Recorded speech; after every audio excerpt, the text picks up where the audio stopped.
This time on Icom Radio News, we travel to one of the most remote locations in the world, the Kingdom of Bhutan.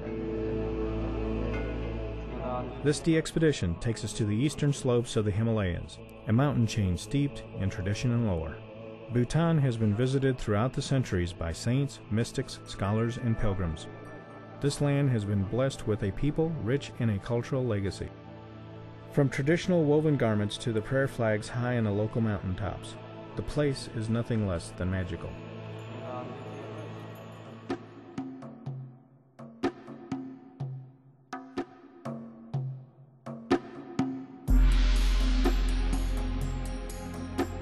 Our trip would begin with several long flights and end with our aircraft seeking a hidden airstrip in what felt like the middle of nowhere. Oh my goodness, there's the airstrip. You got it? Landing was, well, touch and go. Oh my goodness. Look at how close. We landed at the international airport in Thimphu, Bhutan. It felt good to make it after such a long trip. Our DX team included avid contester and DXer Glenn Johnson, W0GJ. Glenn was our DXpedition leader and had both professional and ham radio reasons for our group traveling to Bhutan. I'm an orthopedic surgeon. I belong to an organization called Orthopedics Overseas. We go for a month at a time and we teach our profession to the locals. I assembled a team and we put Bhutan on the air. I've been back several times teaching orthopedics and also doing some contesting and DXing from the Kingdom of Bhutan. And I've taken my family there and we've all been on the air from Bhutan and it's been just a lot of fun. The trip to our destination would take some time. The roads in Bhutan were not multi-lane highways or even wide double-lane roads. No, these roads were mostly single-lane tracks cut high into the surrounding mountains. With turnouts and the occasional shoulder, we held our breath when our driver tooted the horn to warn others that a vehicle was rounding the corner.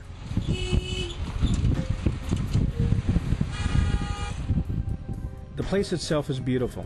The Bhutanese have lived in harmony with nature for centuries. The country has been identified as one of the 10 biodiverse hotspots in the world.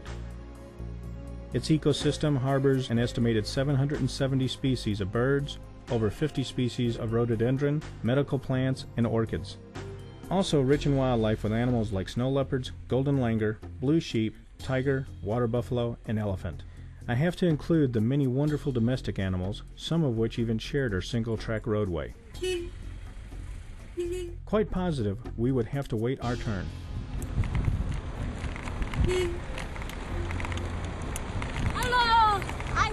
The hospitality and friendly Bhutanese people offered a simple hello, but to myself and the team, we knew we had arrived. Okay, this is a little guided tour out the front door of our humble abode here in Bhutan. Well, we have beautiful skies in a tri-band 10, 15, and 20 meter beam. We will see coax running over to our other 10 meter beam and looking out into the beautiful countryside. Breathing is a lot more difficult here with the elevation we are. There's an R7000 which when we got here had a burnt trap, and then our third tri-band beam around the side of this beautiful place where everything ran into the window, into the side, into the ham shack. Neat's rat's nest. Rat's nest over here. How you doing today, Glenn? I'm doing just fine. Contest is over. We did great. Had fun. That's the most important thing. Taught the new Bhutanese hams how to operate a little bit. How many contacts do you think they made Well, yesterday? between them, they probably made altogether maybe 40 or 50. Wow, that's their first experience in contesting. First experience, yeah. Hey, do you think the wiring that we have for the ham shack is ISO 9000 too? Sure is. Oh, here's a 40 meter dipole I believe we ran here that runs parallel to the hill. We will stand here on the wall underneath the beam and you can see directly what we were transmitting into. Hopefully the angle of radiation was high enough where we could get over the mountain. Zoom into some of the beautiful countryside.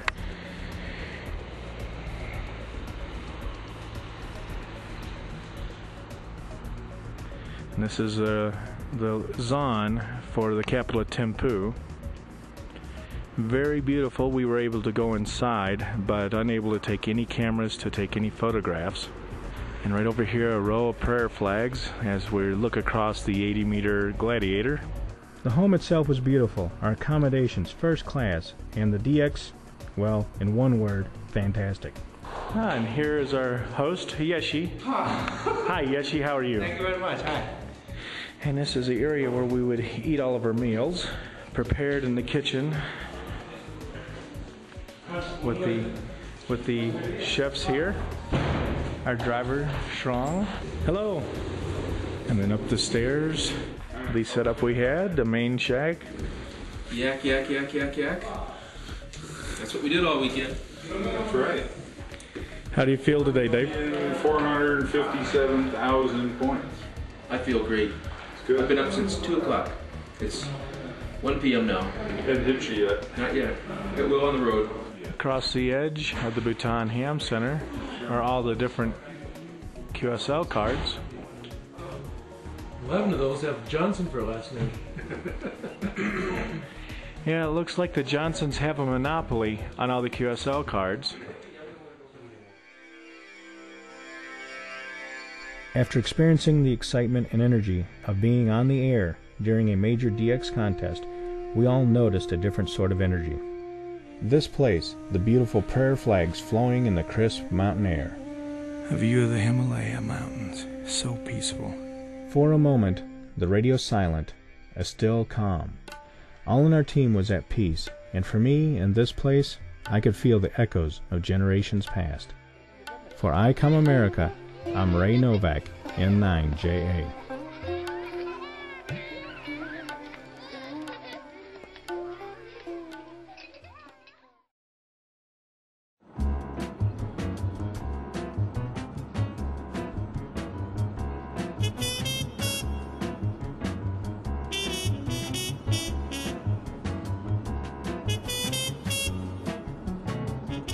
When Ray told me we were off to Florida for a short vacation, I was a little apprehensive. Ray is like most other guys, energetic, funny, and well, a guy. Rollin', rollin', rollin', get those QSOs rollin'. This trip was not just your ordinary vacation. QRM.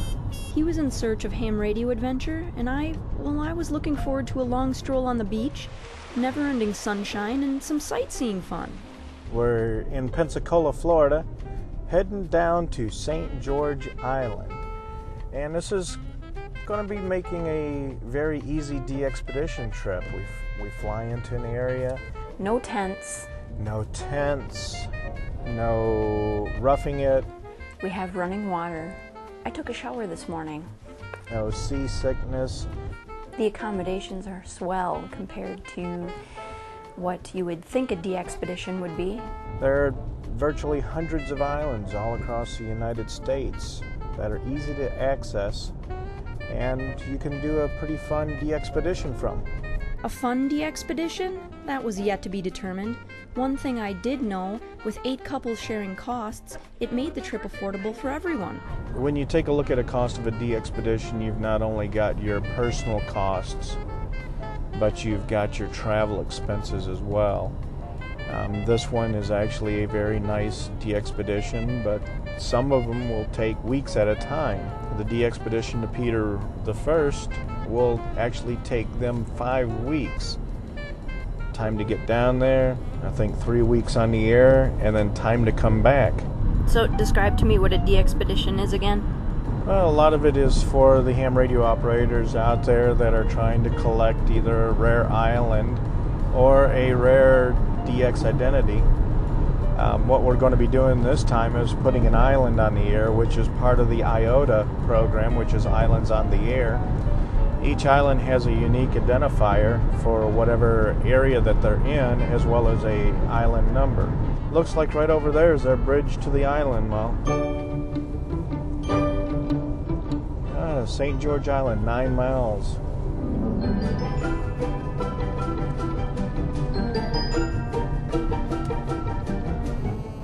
Any particular landmarks I should be looking for? A DXpedition site that you can drive to and we get lost. Wow, this island is not very wide, is it? After After getting our bearings, we finally made it. We were met by Tom, who gave us a look at the temporary antenna setup just a few yards behind the house. On the site would rise a mix of wire, directional and vertical antennas, which would serve us well for the coming week of ham radio. And the view wasn't that bad either. We were sitting just yards from a beautiful beach that surrounds St. George Island. It's got a commanding view.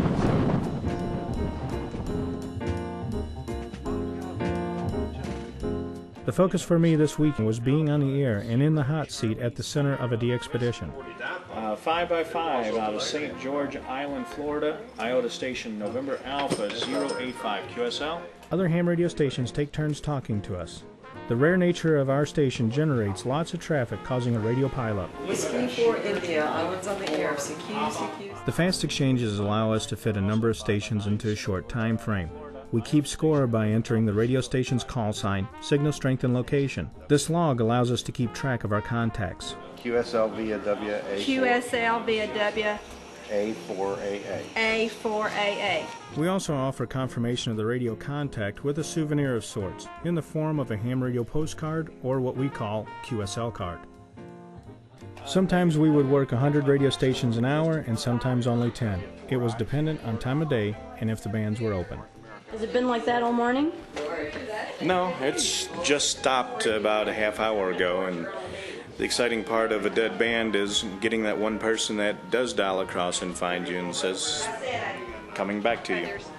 The challenge of ham radio is pitting our high-tech hardware against nature's radio spectrum. With a portable radio system, we can set up and communicate to the world in a short time. Give me that dang thing. I do have my ham license, but this weekend it was me and the girls. While Ray was off knee-deep in the DXpedition, we decided to take a little trip into town, do some exploring, shopping, and get some time alone from the boys.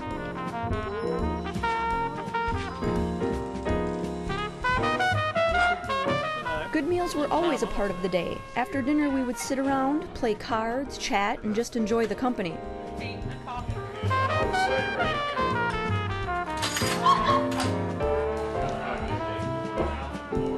Ham radio or not, everyone had fun, pitched in, and enjoyed the beautiful location.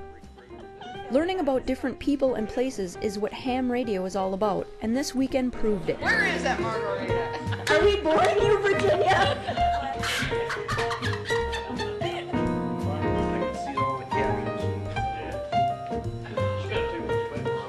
The week was a success, and now it is time to tear down our antennas, radio equipment, and pack it up, and spend the last few hours just enjoying what the island was all about. Relaxation, a beach at sunset, and time with my boyfriend. This was a great weekend for all of us. Ham radio and fun vacations can coexist. Hams and spouses can get along great and share fun moments that have nothing to do with radio, antennas, or computers. From the largest ham radio adventures to the smallest, there is a DXpedition for the rest of us.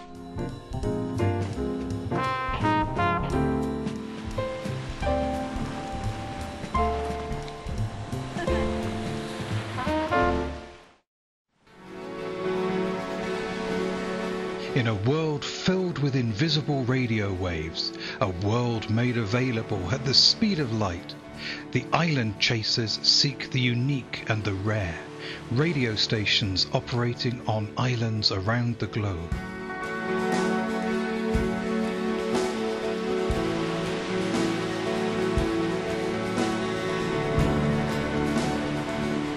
From the smallest island to some of the most remote destinations on Earth, it is a hearty breed of radio amateur that keeps these islands on the air.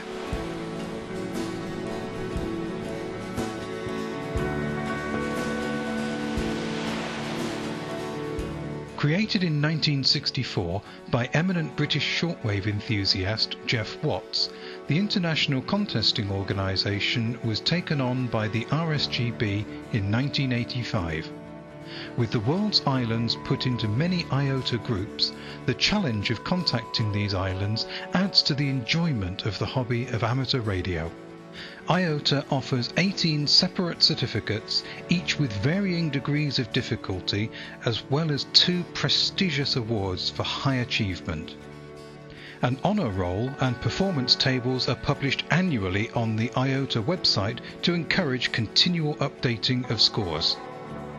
For more information about the world of island chasing and the Islands on the Air program, point your web browser to www.rsgbiota.org.